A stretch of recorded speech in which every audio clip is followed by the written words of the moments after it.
Let us now open our Bibles to Philippians chapter 4 and verse 4.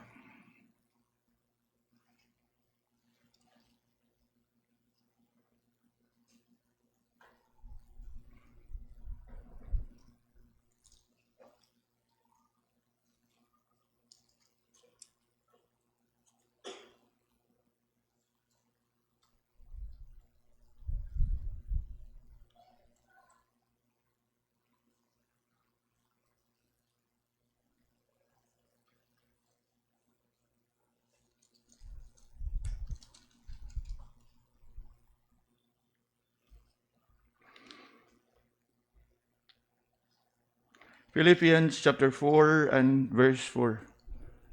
We invite those that are with us online to please open your Bibles also to this portion, and let's read together and thereafter consider. Philippians chapter 4 and verse 4, reading, "Rejoice in the Lord always, and again I say rejoice." Tonight I want to consider with you this very familiar text from Paul's letter to the Philippians. In this message I titled, "A Call to Joy." A call to joy. No doubt about it, bisan pa man og sa kalit nato nga basahon, or even a mere quick look at our text, no doubt that Paul here is calling us to rejoice. And to rejoice in the Lord always. Og nagtuo ko nga familiar kay tani. In fact, sa mga sitwasyon nga diin aduna tay tinguha nga ato ang dasigon, ang ato ang kasing-kasing, o siguro ato ang dasigon ang ato ang mga isigkap, igsuon, atong mga higala, we can so easily quote this verse. Sige lang igsuon, "Rejoice in the Lord always." Now, niining kagabion mga kaigsunan, buot na ko nga ato ang lantaw ni siya in such a way nga ato wag yun nga masabtan pag-ayo. O wa mo kapangutana nga all this time, mo ni siya dali-dali yun natong masulti. Sige lang brother, rejoice in the Lord always. True. At any given time, at any given moment, and any occasion, mo gini siya pinakadali nato nga malitok agi og pagdasig. To rejoice, and to rejoice in the Lord always. But beyond the Apostle Paul's call to rejoice in our text, mo nibuot na ko nga atong sayro nining kagabion, I want us to understand that behind this very common and familiar exhortation, whereby Paul calls us to rejoice and to rejoice in the Lord always, this is something that we should know and we should realize that as believers in the Lord Jesus Christ, we are called to rejoice. And that as believers in the Lord, we are to be joyful. Yes. I want us to know that. I want us to realize that.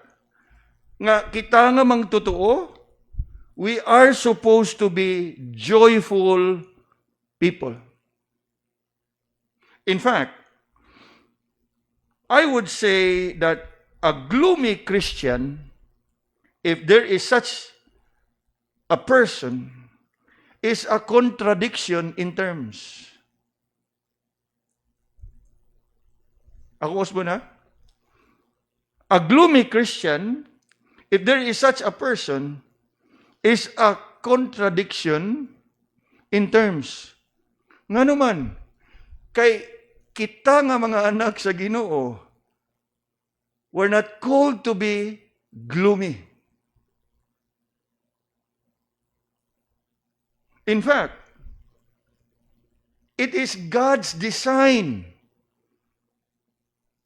nga kita sa kanunay ug sa makanunay must be joyful in the Lord. Mo ka na nga gibalik-balik na ni Paul, rejoice in the Lord always, and again I say, rejoice.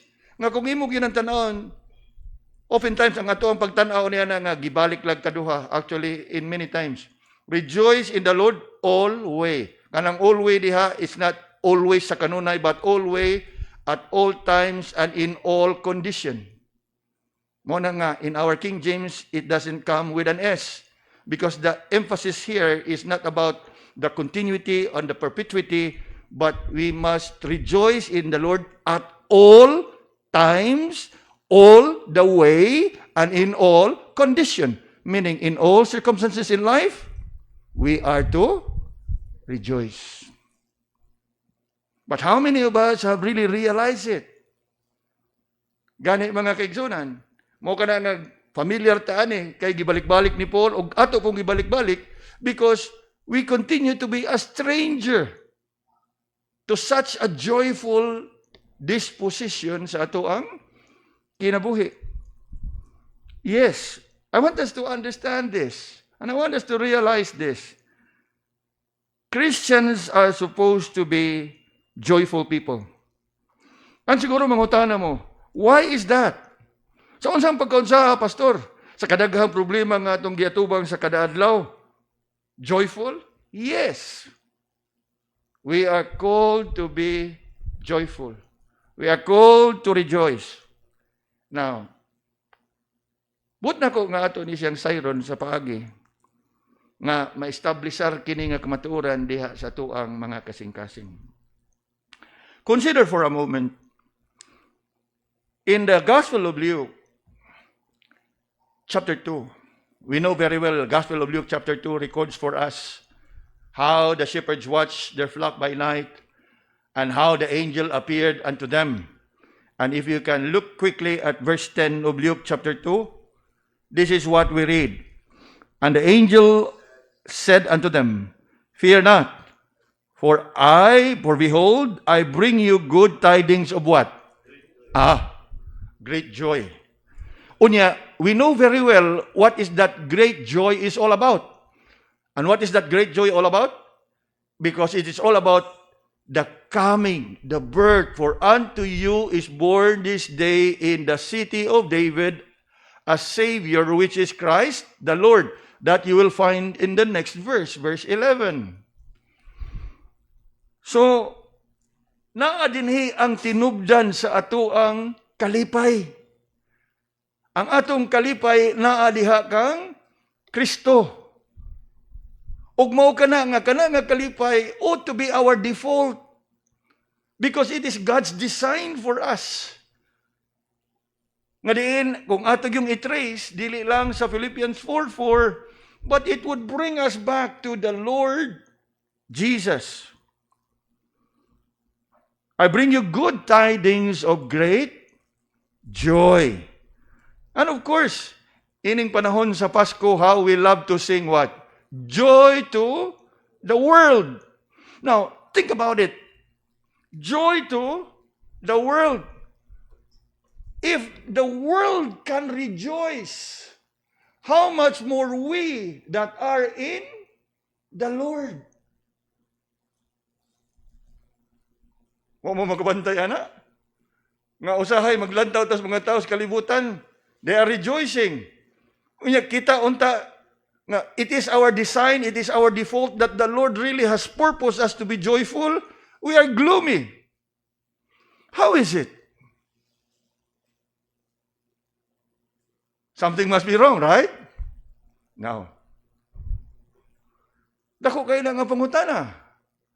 Mo ka na nga, as I look into this passage, I've been telling you nga, sa mga panahon nga, when I'm awake late in the night and early in the morning, rather than having my eyes open, looking at the ceiling, I would love to dive into the scripture and really reflect. And somehow, yes, we're so familiar with the text. No doubt, no question about it. Bisag piyungan pa. You know, we all can memorize, right? But let's look deep into it. Ug unsa gyud kahulugan anang giingon diha, rejoice in the Lord always. Yes, it is a call to joy. Nga diin kanunay ta nga gisangpit, gitawag, giawhag, gidasig, everything. Rejoice in the Lord always. Bisan pa man og dili sa kanunay naa sa kaayahay o kaharuhay ang atong kinabuhi, but remember, always, at all times, all the way, and in all condition. In the words of Paul to the Thessalonians, in everything give thanks.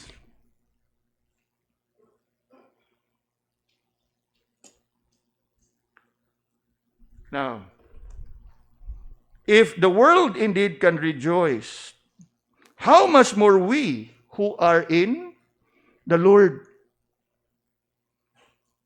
Now, dugang niya na mga kaigsunan, if you can turn your Bibles this time to the Gospel of John,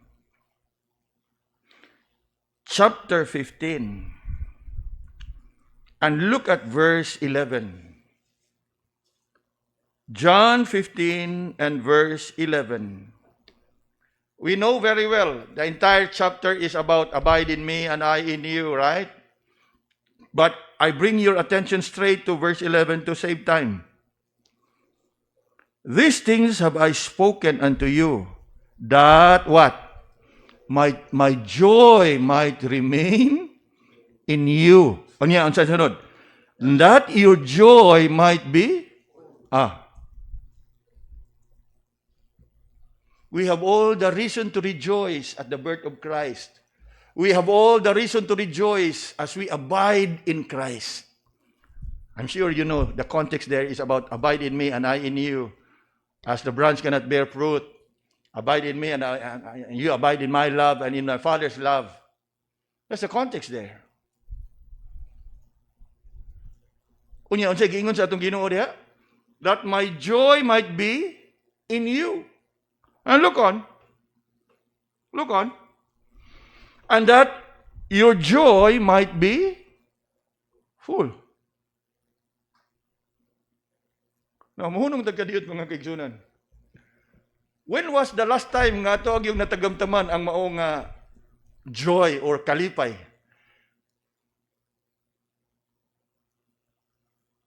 The thing is, we can so easily be distracted.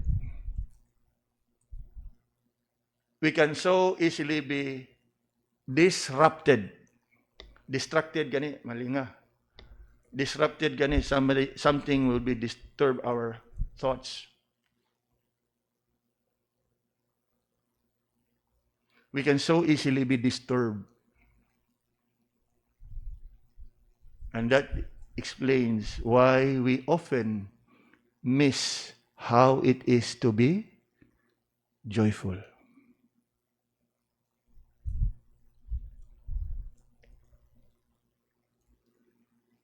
From the birth of Christ to our abiding in Christ. Come with me now to John 16.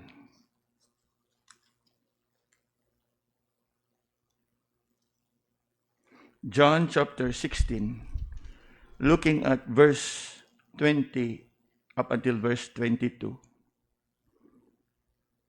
Lantawa pag-ayo. I want us to really follow this carefully, mga igsoon. Verily, verily, I say unto you, that ye shall weep and lament, but the world shall rejoice, and ye shall be sorrowful, but your sorrow shall be turned into what? Joy. Of course, this is in reference sa iyahang umabot nga kamatayon. Nga diha, sa iyahang kamatayon, The world will rejoice, but the disciples will be sorrowful. But it will be for a short time, because in the resurrection, their sorrow shall be turned into joy. Now come with me to verse 21. A woman, when she is in travail, had sorrow, because his hour is come. But as soon as she is delivered of the child, she remembereth no more the anguish for joy that a man is born into the world. 22. And ye now therefore have sorrow. Sa iyang umabot nga kamatayon. But I will see you again. In reference sa iyang pagkabanhaw. And your heart shall what? Rejoice. And you look at the last part. And your joy, no man take it from you. Now, have you realized that? Gihatagan ta ana nga matang sa kalipay sa Ginoo nga magdili gyud makuha diha kanay kanimo. But the sad thing is, kita mismo mo ini ignore. Kita mismo mo ini padaplin.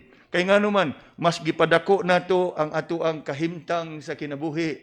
Mas gipadako nato ang sitwasyon nga atong giatubang sa kinabuhi. When you ought to be what? Joyful. Now, of course, ato ni siyang sabton kay ato bagong binisaya sa joyful, kalipay gihapon, maorag happiness. Now, when the Bible here says to be joyful, dili na ingong magsigitag katawa, nga magsigilan tag lukso-lukso. It is the kind of disposition that regardless of your situation, you have that peace. Naa kay kalinaw. Ug naa kay kalipay. Tungod kay ang mao nga kalipay is not dependent on your external circumstances, but is entirely dependent upon your relationship with God.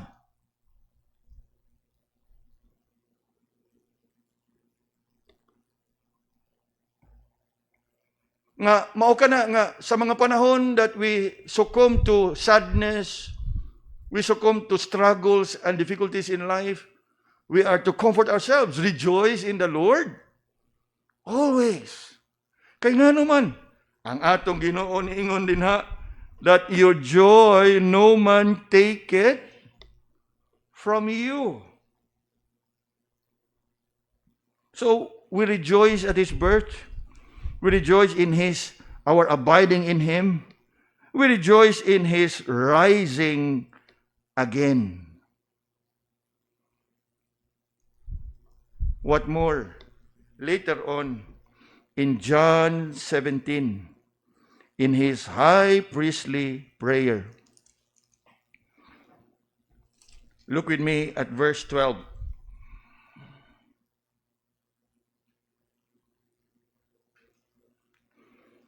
While I was with them in the world, this was the Lord's Prayer.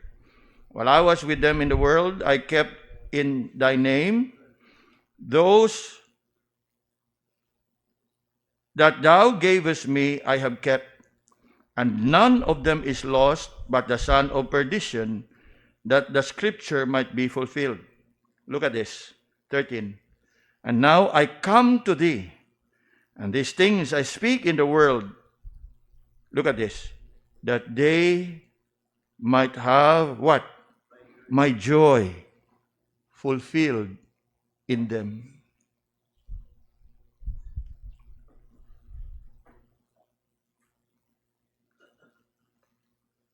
Ang akong tinguha nining kagabhion, mga kaigsunan, nga makaabot kita sa pagsabot ba nga, all along and all the while, God has given us this joy.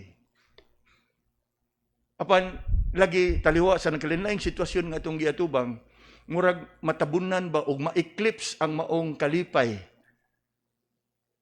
What with our tendency and inclination nga, we always have the tendency to focus on difficulties, on our situations, rather than fix our eyes upon Jesus. And that explains why we often miss out on this Miss out on what? Rejoicing in the Lord.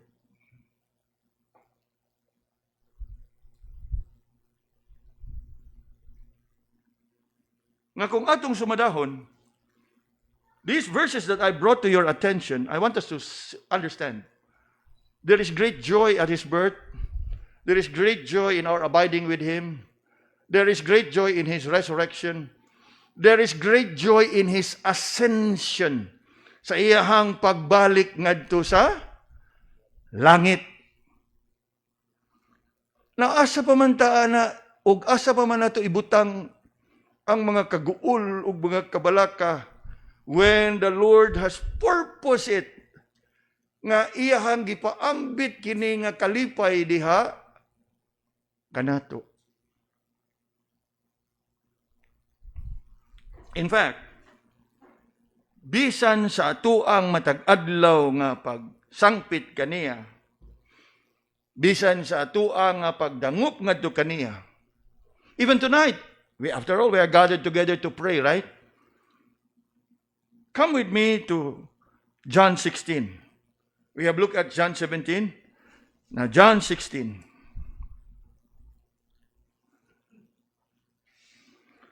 And this time, we look at verse 23 and 24. And in that day ye shall ask me nothing. Verily I say unto you, whatsoever ye shall ask the Father in my name, He will give it to you. 24. Hitherto ye ask nothing in my name. Ask, and ye shall receive. And you look at the last part. That your joy may be full.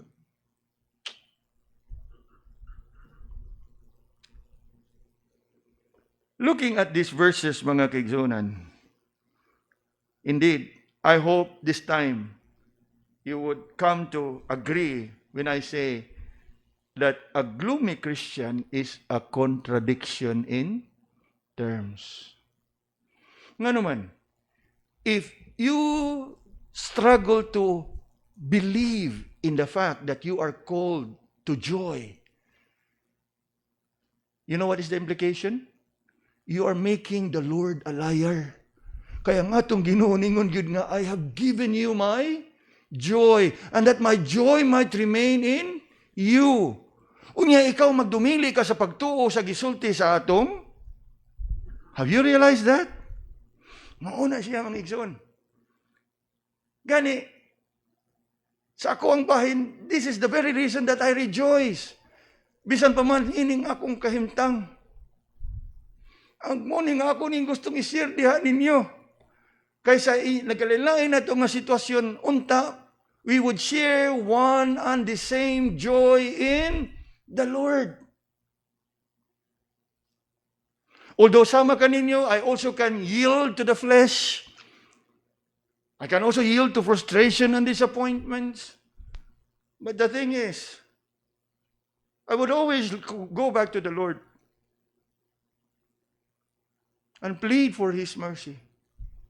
Because after all, we're supposed to rejoice.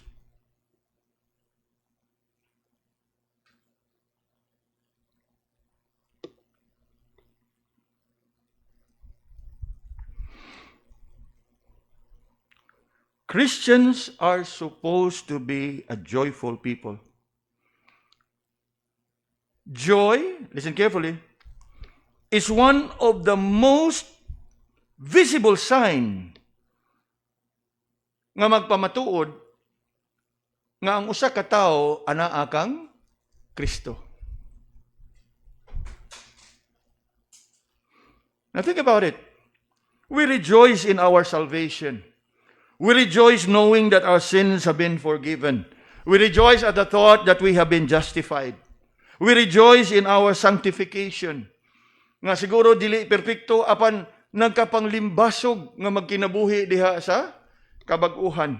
Magmadaugon diha sa tuang pagkinabuhi kang Kristo. Even in diverse circumstances, we can rejoice because we know that God is sovereign, that He is in control, that no matter what happens, we know so well that all things work together for good. These are reasons for us to rejoice. Now, asa man dapita that we can justify our gloominess, our sadness, our worries, our fears.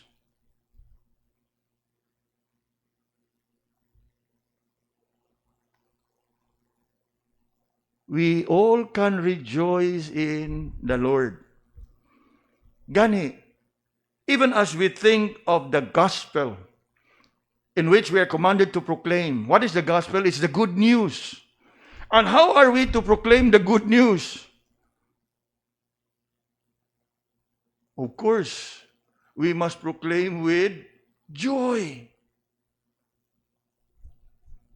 The good news of the gospel of the Lord Jesus Christ. Tungod niya na mga kaigsunan, I want us to carefully look at our text. Nga diin, ingon diha, rejoice in the Lord always, and again I say, rejoice. Nga kanunay gyud ko galantaw ani ganon akong gipangutana kung kagaling, why would Paul repeat and say it again and again to rejoice in the Lord always? Og tungod niya na, buot na ko atong sayron, nga usa sa hinungdan, why Paul would exhort us and call us to rejoice in the Lord always, as it is the condition in which we are to be conformed. It is the condition in which we are to be molded. It is that condition in which our life must be characterized. Na at any given moment, ang mga tao sa kalibutan, whenever they would think about Christians, they would say, malipayo na nga mga tao. Christians, they are joyful people. Nga naman, because joy is a condition in which we are to be conformed. Mo ka na nga, regardless of your situation and circumstances, Paul would exhort us again and again, rejoice in the Lord always. Nga naman, because it is that condition in which we are to be conformed. It is that joy in the Lord that defines us. In other words, it is how we Christians should be known to the world. A joyful believer is a powerful testimony and witness to the world.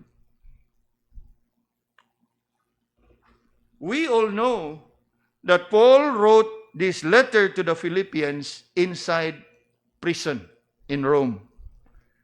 Upon you cannot deny the fact that even when Paul writing this letter inside the prison in Rome, you cannot deny the fact that the letter is filled with joy and rejoicing.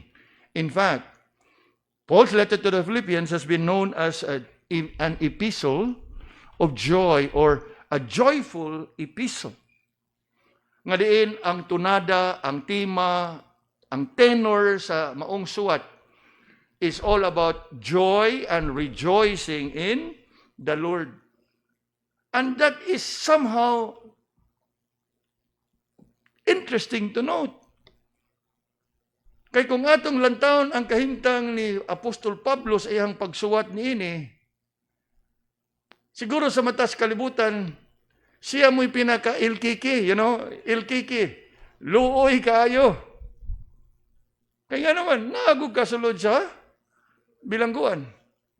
Apan sa iyahang bahin, regardless of kung sa'y panglantaw sa ubang tao sa iyahang kahimtang, siya sa iyahang kaugalingon, nagpabilin nga naay kalipay diha sa iyahang kasing-kasing, nga diha sa iyahang gisuwat ngadto sa taga-Philippians, you will not find any hint that he has been disturbed or even uncomfortable sa iyahang kahimtang sulod sa bilangguan. Now, o kita siguro sa butang sa kahimtang ni Apostol Paul, magsuwat ta sa mga igsoon, pag-amping yun mo sa pagsangyaw sa Ebanghelyo, haron di mo madakpan kay lisod kayong kahimtang diri sa suod. Pwede og igana ng tunada sa ato ang sulti. Ayaw mo paghunong sa pagsangyaw, pero pagbantay yun mo, ayaw yun mo padakop. Kay lisod ang kahimtang dinhi. Now, you will not find such words in his letter to the Philippians. In fact, later on, atong makita, nga iya pag yung gidasig nga naay katuyuan ang Ginoo taliwa nining tanan. And so, as we reflect upon this joy in the Lord, it is what defines believers. Ikaduha, joy in the Lord is what demonstrates the grace of God in our lives.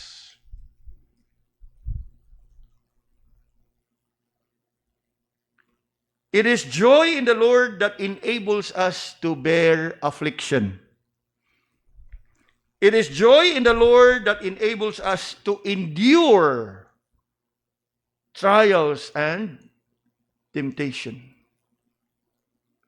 It is joy in the Lord that causes us to triumph over life circumstances. There is that very familiar verse from the book of Nehemiah. Nga diin nagaingon, the joy of the Lord is your strength.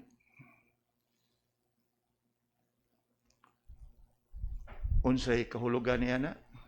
Nga yes, you can succumb to manifold trials and testings. And yet, there is that joy that will strengthen you. And what is that joy? The joy of the Lord. So as we think about the joy in the Lord, it is what defines us. It is what demonstrates the grace of God in our lives. In Paul's letter to the Corinthians, turn with me to 2 Corinthians. I want us to see in here how the grace of God is demonstrated in the lives of the believers in Macedonia.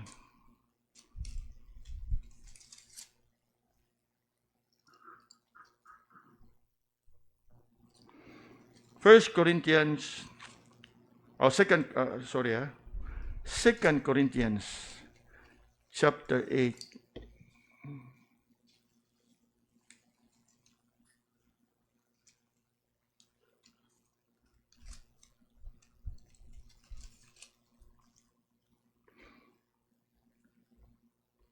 The joy in the Lord demonstrates the grace of God in our lives. Chapter 8, 2 Corinthians, look with me at verse 1 and verse 2. Moreover, brethren, we do you to wit of the what?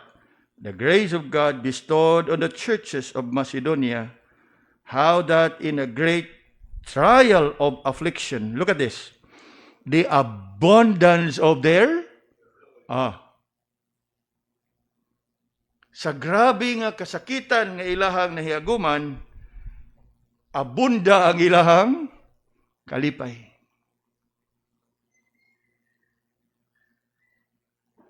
How can that be? It is the joy in the Lord that demonstrates the grace of God in our lives.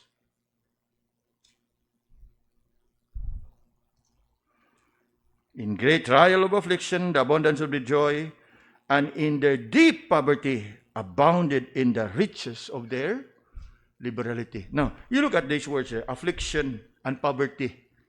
Dili ba na maog yun ang duha ka estado nga ato ang gikahintapan? Nga ato ang gikahadlukan?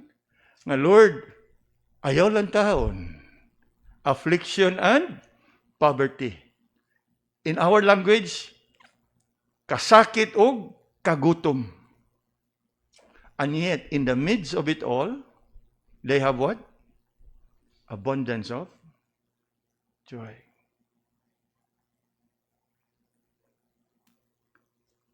I hope sa hinahinay ato ang nakita karon ingon ani day ning impact aning giingon ni Paul, no? Nga rejoice in the Lord always. Kay kita, naanad lang kitang pikpikon na to. Rejoice lang ta, Brad. Sige lang. Mulabay na lagi na. But I pray, aniini nga kagabion, we will be established fully diha sa kamaturan. That the next time we would say it, we really mean what we say. Not just a stereotype, default template nga magawa sa atoang baba. Because after all, joy in the Lord is a condition in which we are to be conformed. Ang Ginoo naghatag ana diha kanato. Gani pila ka verses atong gingon, that your joy might be full. Nga dili gyud ka makuwangan, di gyud kang maapiki.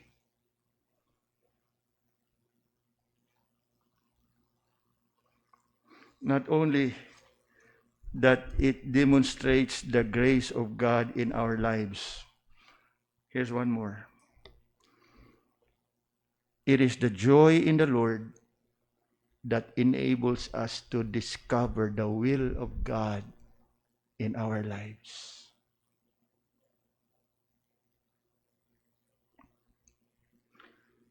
One of the keys in the Apostle Paul's life and in his joy is that he is mindful and conscious not much of his situation and circumstances, but he is more conscious and mindful of God's purposes in all that happens in his life.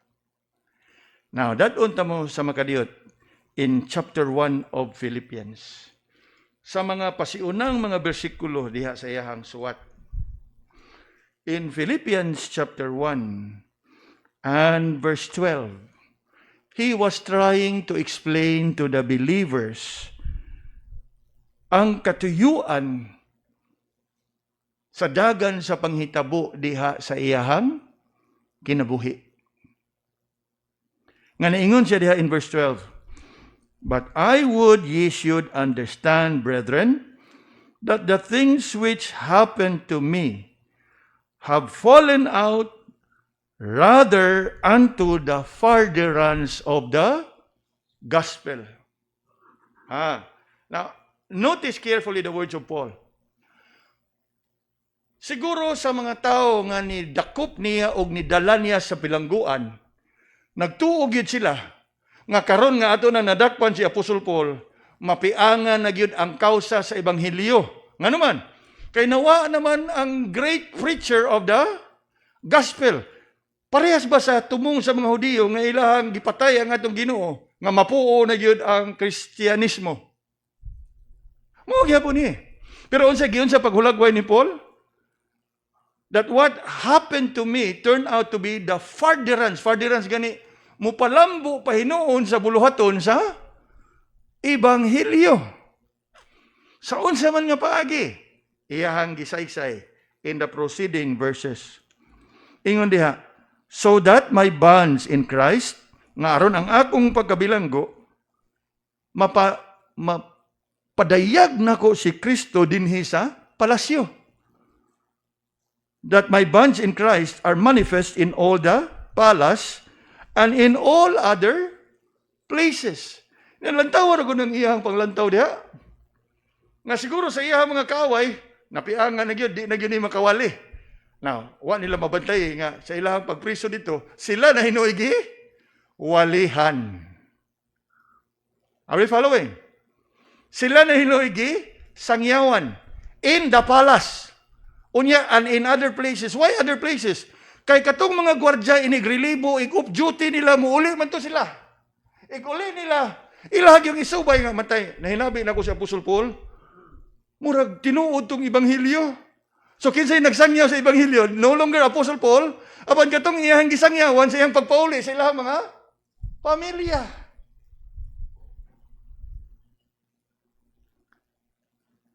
And isn't it amazing how the Apostle Paul can discern and discover the will of God?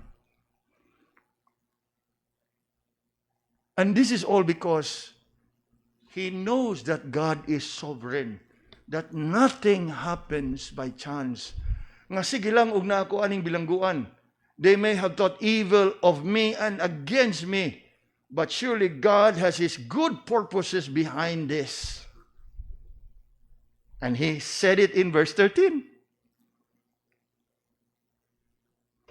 Unya, that is in the context of prison. Now, 14. Dugang pa niya na, and many of the brethren in the Lord, waxing meaning growing confident by my bonds, are much more bold to speak the word without fear. Meaning, tungod kay IS, they may have accomplished something, ilahang na bilanggo si Paul, apan pagkabilanggo ni Paul, ni challenge to sa ubang magtotoo that would rise up and fill in the gap in the absence of Paul. Nga siguro napuo nila ang usa, ni bangon, ni barog, pertindaghana.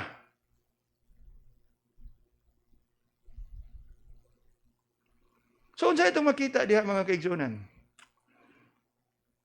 Yes, it is the joy in the Lord that enables us to discover the will of God in our lives. That when something bad happens, we need to understand that no matter how bad the situation may be or could be, God has His good purposes behind it. Dili man siguro dayo nato matugkad, dili man siguro dayo nato madawat, but this is something that you and I must know.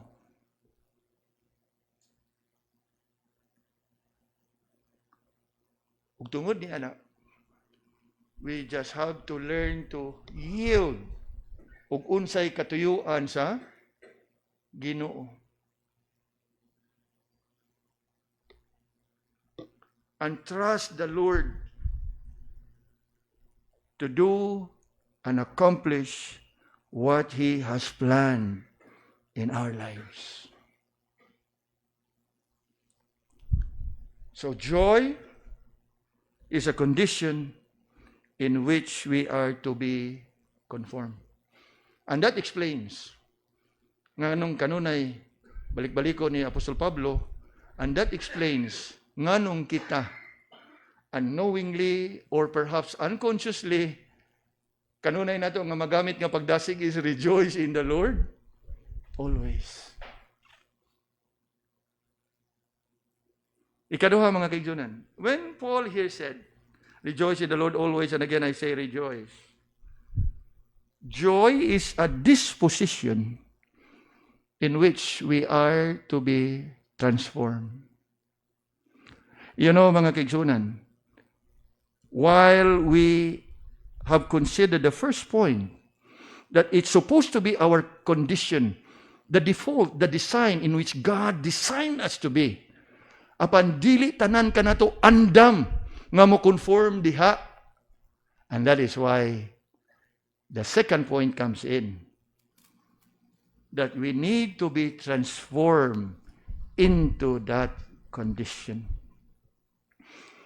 And it is of no wonder why Paul would have to say it again and again. Kaya nga naman, it is imperative.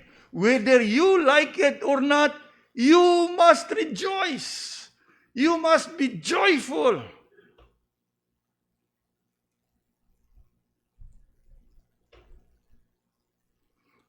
Let's face it, there are just people who are inclined and prone to doubt They are more into worrying and fear. In the midst of difficult situation, they so easily give in to pressure and struggles in life.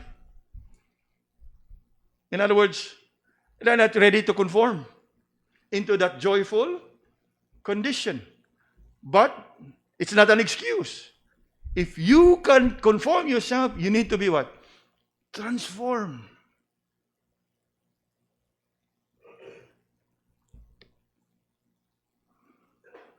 To rejoice in the Lord always ought to be our outlook. Mingon ganitag outlook, ang atong panglantaw. Perspective in life. It should be our pursuit. And it should be practice diha sa ato ang kinabuhi.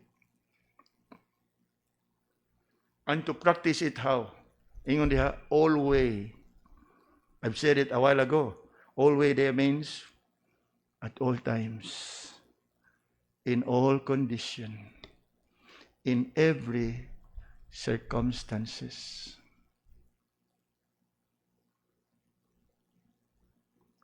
And you know what? It is when believers are transformed into such a condition that people around him would notice it. And it is when people around them that would notice it would want to know, matay brad, murag, naay kabag-uhan sa imuhang kinabuhi. Matay bay, giunsa man na nimo. How did you do that? How are you able to rejoice in the midst of life's difficulties? Unya, dili ba nindot na pamalandungon? Because it opens to you an opportunity to testify and witness of the goodness of the Lord ngadto sa uban.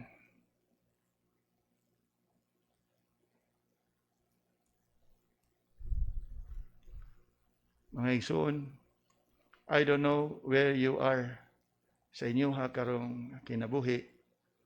I don't know what is it that you are experiencing. Regardless, sayre that we are called to rejoice. And to rejoice in the Lord always.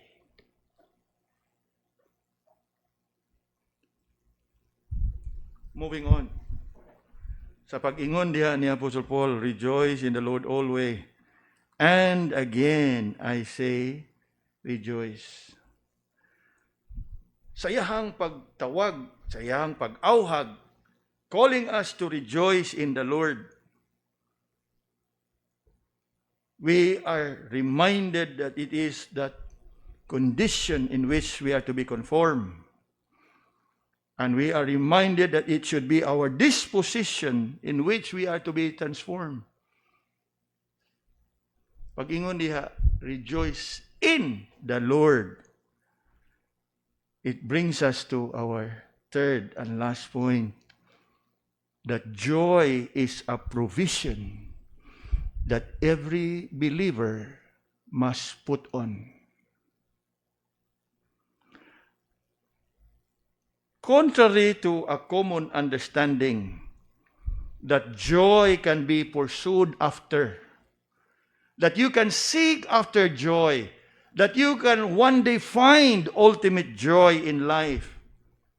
Sayri mga kaigsunan, the true joy, especially believers' joy, is not something that you can pursue after. Now we open here, it said, you may find happiness but not joy. As to whatever it means, but the point is, the believer's joy is not something that you can acquire for yourself. Remember in all the verses nga itong gibasa, it is a provision from who? The Lord. Meaning, it is not something that you can chase after. It is not something that you can run after. Something you should know, that it is a provision. In other words, you don't have to go and find it out. Gihatag na sa Ginoo nimo. You just have to put it on. Kuha? And again, this is where many of us struggle. Kaya mas ganahan yun na to, dibdibon ang ato ang mga kaguol. Ganahan, let's face it.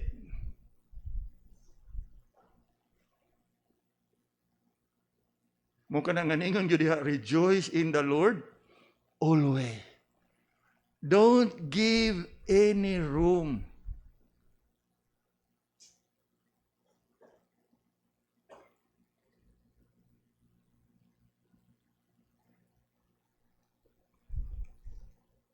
Joy is a provision that every believer must put on. It is not something that you can pursue after and finally find it and enjoy it. For you will not find it through direct pursuit. Nga naman, tungod kay kini nga kalipay is rooted in a relationship with God. In other words, it is a product, a fruit of pursuing Christ diha sa atoang kinabuhi. It is a provision from the Lord upon those whose life is yielded and surrendered unto Him. Unya mingon ganitag yielded and surrendered unto Him. It's not just about yielded and surrendered for salvation. Yielded and surrendered to His will. Nga diha sa kalisod, imo lang yung itugyan ang tanan ngadto kaniya. Imo lang yun nga, sa Tagalog there's that word nga, imong ipaubaya ang tanan. Let Him have His way with thee. We love to sing that hymn, right? Let Him have His way with thee.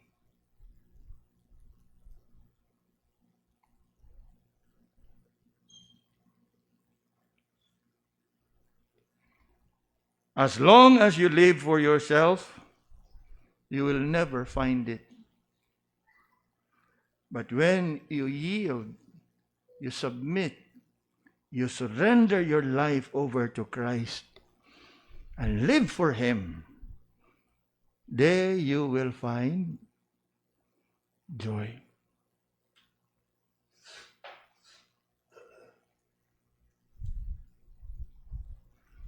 Nga kung atong lantawon ang kinabuhi ni Apostol Pablo, true, in most of his lifetime, he has been opposing, he has been persecuting. In fact, he has been rejecting. But from the moment of his conversion, we know so well how the Apostle Paul lived his life through manifold trials and testings. Yet through it all, he was what? Joyful. How many times he had suffered shipwreck? How many times he had suffered in the hands of the Jews? How many times he had suffered in the hands of false believers? How many times he had suffered in all his missionary journey? And yet, interesting kayo mga kaigsunan, Kay sa tanan nga iyaha nga kanang gisuwat og bisan in the book of Acts, you will not find any single verse that would tell us that he murmured and grumbled and complained.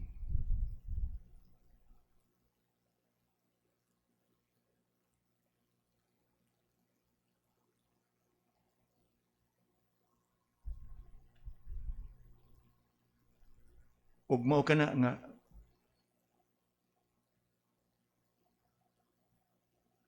madasig gyud ka sa iyang pag-awhag kanato here in our text to rejoice in the Lord always. Ngano man kay ang iyang kinabuhi himself has demonstrated, has displayed how it is to rejoice in the Lord always. Ug nga sayri mga kaigsunan, that it is an experience not only designed for the Apostle Paul. It is an experience that God purposed and designed for every believer.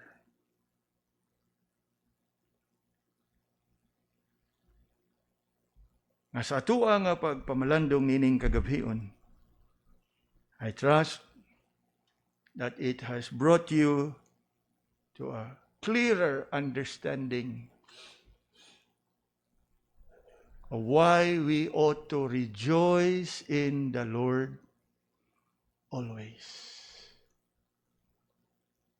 For it is God's purpose and design that even when we may be facing difficult, very difficult situation in our lives, sayri mga kaigsunan, that in the midst of it all, we still can rejoice.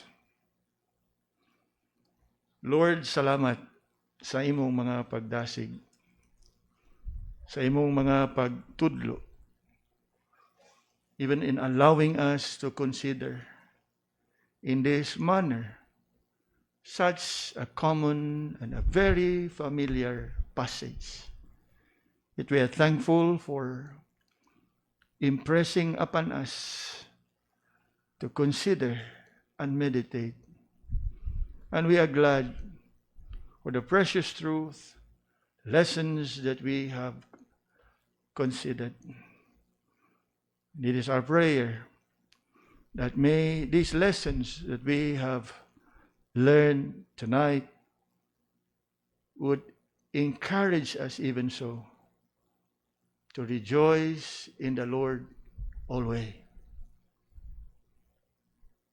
That we be a testimony, a blessing to the people around us, even to the world, and that by that our joy in the Lord, they too would come to know the Lord Jesus and therein experience such joy.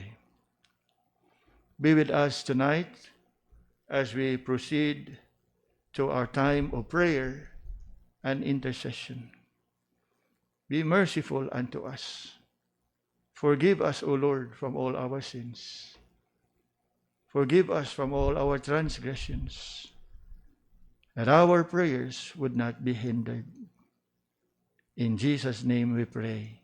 Amen.